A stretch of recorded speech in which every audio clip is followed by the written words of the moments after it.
Boycott করুন, ভারতীয় boycott করুন, বয়কট করুন, বয়কট করুন, ভারতীয় পেঁয়াজ বয়কট করুন, ভারতীয় পেঁয়াজ কিনা থেকে বিরত থাকুন। কারণ আমাদের দেশে যখন পেঁয়াজের সংকট দেখা যায় তখন আমাদের বন্ধু রাষ্ট্র ভারত পেঁয়াজ আমদানি রপ্তানি বন্ধ করে দেয়।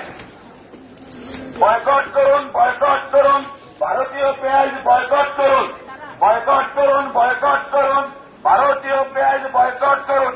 সম্মানিত এলাকাবাসী, শান্তিপ্রিয় এলাকাবাসী, দেশপ্রেমিক এলাকাবাসী, আপনাদের সকলের অবগতির জন্য জানানো যাইতেছে যে এই বছর কৃষক লোন ঋণ হাওলাত করে তারা পেঁয়াজ বুনেছে, তাদের পেঁয়াজের বাম্পার ফলন হয়েছে, কিন্তু আমাদের বন্ধু রাষ্ট্র ভারত কুচক্রী ভারত এটা তাদের সহ্য হয় নাই।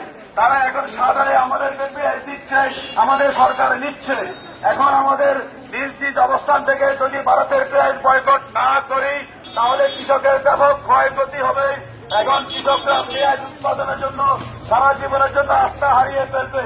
এই জন্য সকলকে অনুরোধ করলাম, আল্লাহ রাসূলের দোয়ায় আপনারা আমাদের দেশের কৃষকের পেঁয়াজ গ্রহণ করুন, কৃষকের পেঁয়াজ ক্রয় করুন, ভারতীয় পেঁয়াজ বয়কট করুন, ভারতীয় পেঁয়াজ বয়কট করুন, বয়কট করুন, বয়কট করুন, ভারতীয় পেঁয়াজ বয়কট করুন, বয়কট করুন, বয়কট করুন, ভারতীয় পেঁয়াজ বয়কট করুন।